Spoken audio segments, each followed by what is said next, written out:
welcome to Pansy Plays. Hey, we're playing Tribes of Midgard, Season 5. This is just a helpful guide for anyone that's having trouble getting through Saga mode. For anyone joining us in the series, welcome. If you've been watching along, wow, you have a ton of patience. I appreciate that.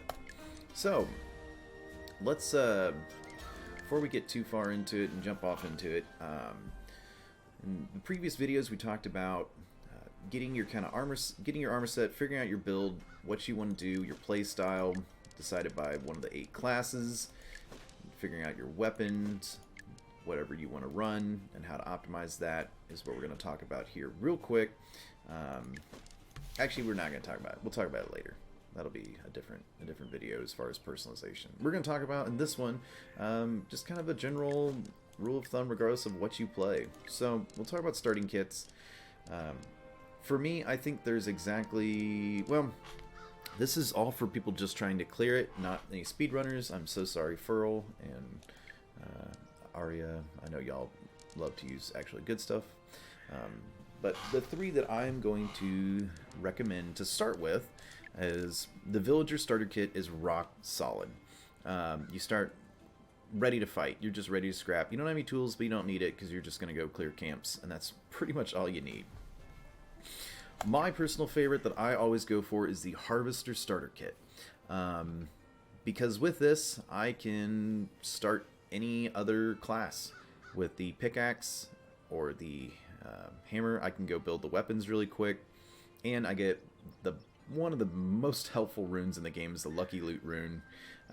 This has a 20% chance for the enemies that you defeat to drop their special items or drop their resources more frequently, which is very helpful when trying to get stuff like Linnorm Spikes or Brunelfar Amber or Unsunken Talismans or Unfrozen Amulets, any of that kind of stuff.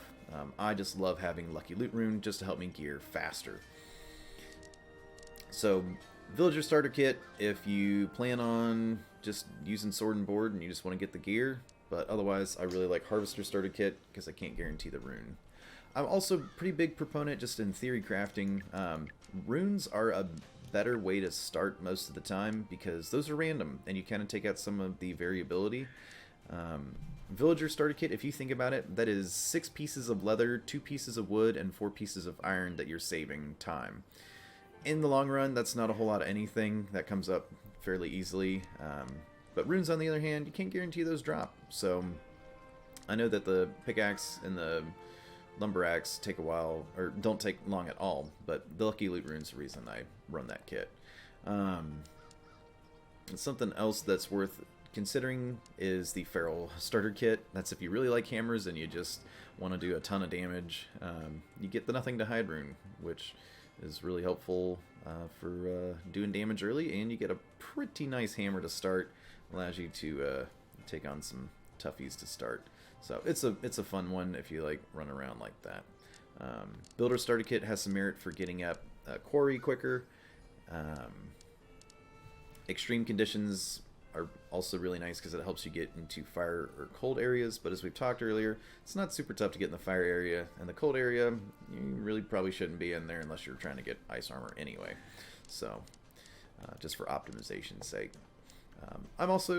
I used to run Archer Starter Kit just because I like doing a ton of damage as an archery start, which, hey, you know, not bad at all. Dual Weaver is also really, really good, and I also think Party Viking's really strong because you start with 3 purple runes, so hey, not bad at all.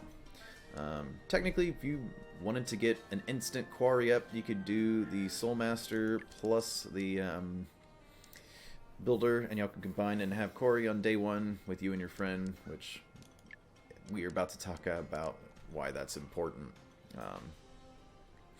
So let's talk about some stuff once we get in there. So yeah, so figure out your starter kit. Figure out what you really want to do.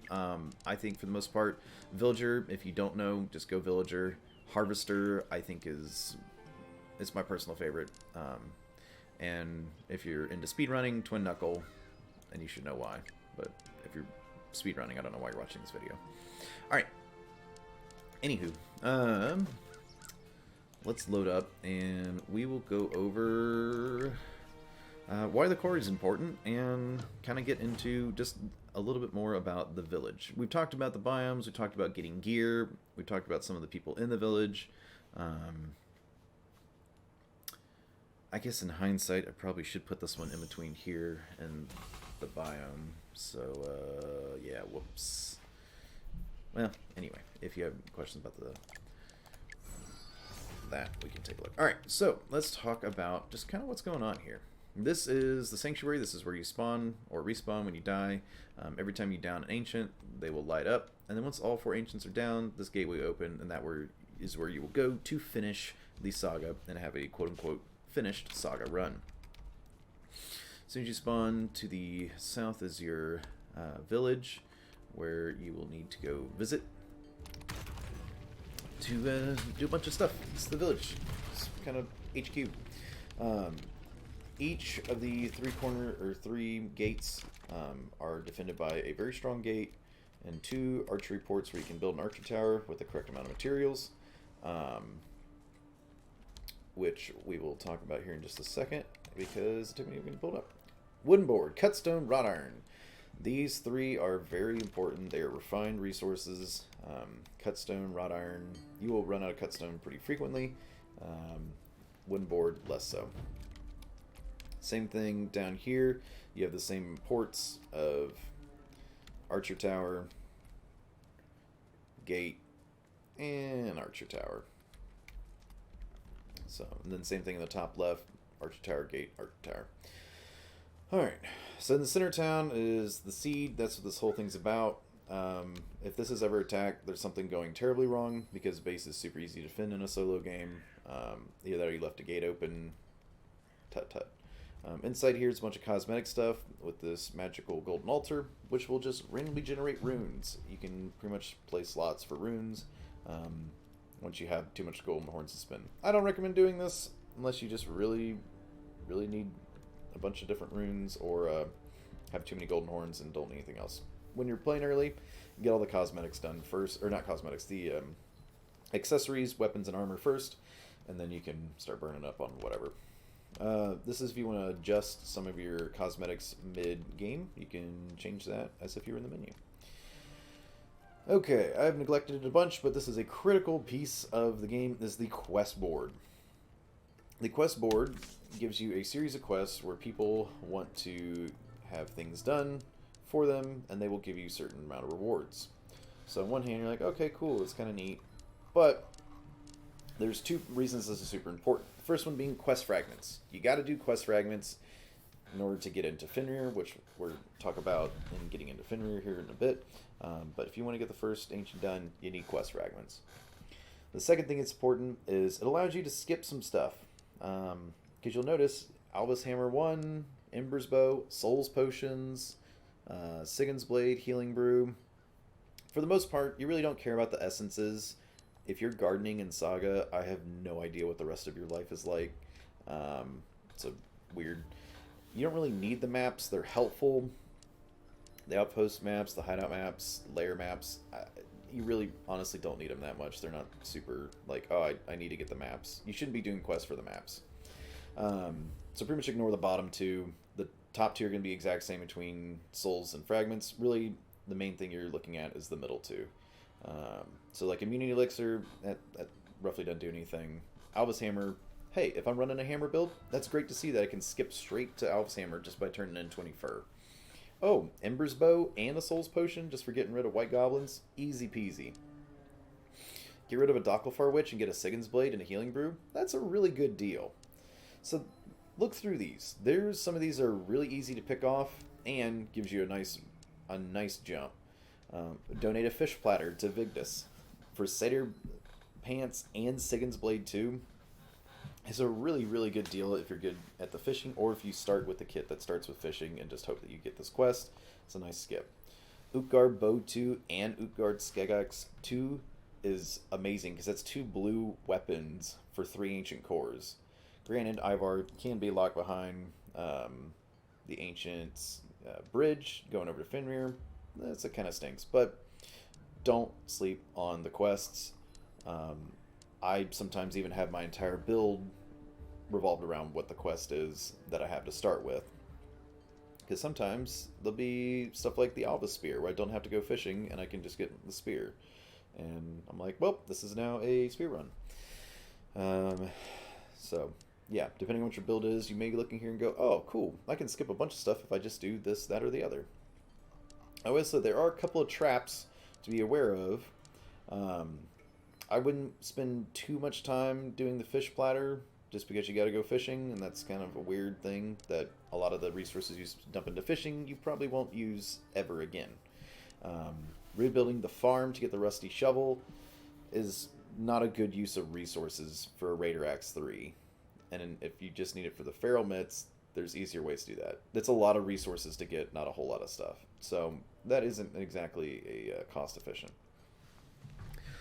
I do really like these down here where most of the ones that hard either have you going into a fire area most of the time. So going into a fire area to get rid of muscle porms to get Utgard boots and Skegox 2 is awesome. Because I'm already going to go through there and I got to kill muscle porms for getting into the second layer of Surtur for the third ancient.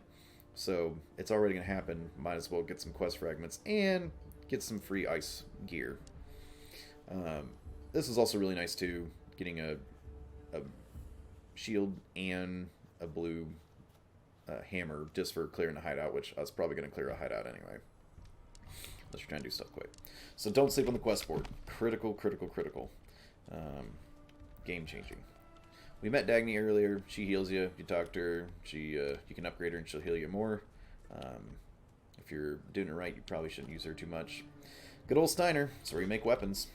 We learned that earlier. In here is the repair bench. We know where that is. This is the war chest. Whenever you finish your quarry or your farm or your camp, this is where they will dump all of their stuff, so make sure you come claim that. In multiplayer, you can share and craft out of it. We're not talking about multiplayer. Armor. This is where you build your armor. We met her earlier. This guy down here is the trapper. He is pretty much your cook and potion maker, and he makes quote-unquote traps. I never level this guy just because I usually have too many health potions at the end of it, but getting him to 3 is not a bad idea if you're using a bunch of health potions. Fairly easy to come by. Just day versions of Rowan berries, mushroom oil, and seaweed, which the night versions are the evening Rowan drops, which you need for lightning weapons, mushroom moon bolts, which you need for lightning weapons, and starlit seaweed, which you need for frost armor, and frost weapons. So you'll probably end up with a bunch of those materials just anyway. So not a terrible idea to get him up to level 3 if you got extra souls to spare.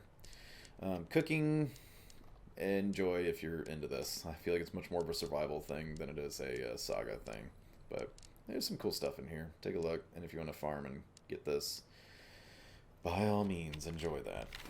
So I typically just ignore Oliver. Sorry, buddy. Erin, just for optimization, I'll also keep her at 3. There's no reason to get her past 3, because typically by the time you get to silver, you don't really need to be mining any sort of resources after that point. Like you're able to find the correct amount of garnet, or the correct amount of obsidian, or the correct amount of amethyst, or whatever it may be, so you don't need to get more per drop, because you'll find enough drops. So, and you start spending cutstone to get the crystal stuff, which you don't want to spend cutstone because the bridge is very resource intensive. So the other stuff that Erin makes is ramps, walls, and ground if you need to navigate stuff. Pretty niche. This is good for getting up into the ruins if you need to get up ruins or go up and down, but ramps also just drop from camps, so if you need a ramp, clear a camp. I've never made arrows. I just get so many that just drop that I don't even bother with it. This is the important part of Erin, is this conversion here. You'll get a bunch of resources that you won't need, and you'll need to convert them to wooden boards, cut stone, and wrought iron. And oiled leather could be also really helpful too, if you don't have enough. So, yeah. Wrought iron, cut stone to make the bridge. Wooden boards also needed to build up your town. Oiled leather for some of the higher level armor. I guess spun yarn, but I've never used that. So, yeah, and then obviously you have your shrine that gets you in and out of base here. So let's. Where the heck's my? I'll go find it. All right. So talking about the buildings. So down here, this little thing that looks like it has kind of a pig logo over, like under an archway, is the farm. This is probably the least used. I never ever use it. When it's regenerated, it'll build stuff like kelp, some fish, a lot of the food stuff. Leather comes out of it, which is kind of handy, I guess. For the most part, the amount of resources that it generates is not worth the amount of resources you put into it. So, I don't recommend it. I'm gonna down to some of these guys.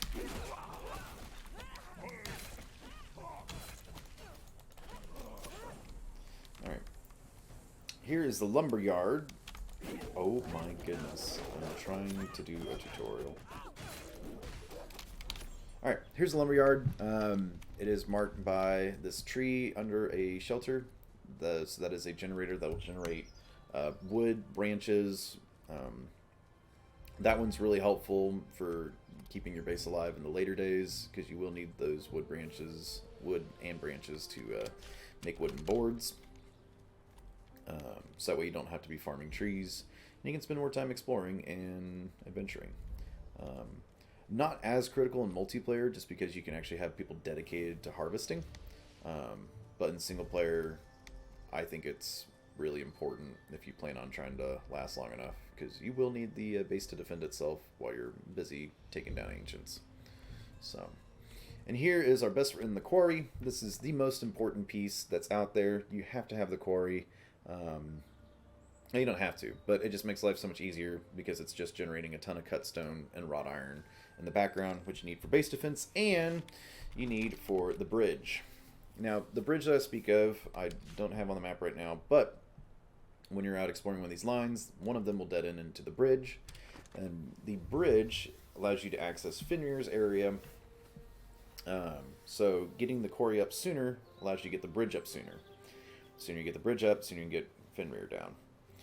Now, the reason that you need the quarry, like I said, is you need 30 wrought iron and 50 cut stone, as well as 2,500 souls, and I do believe it's like 20 ancient cores or 15 ancient cores.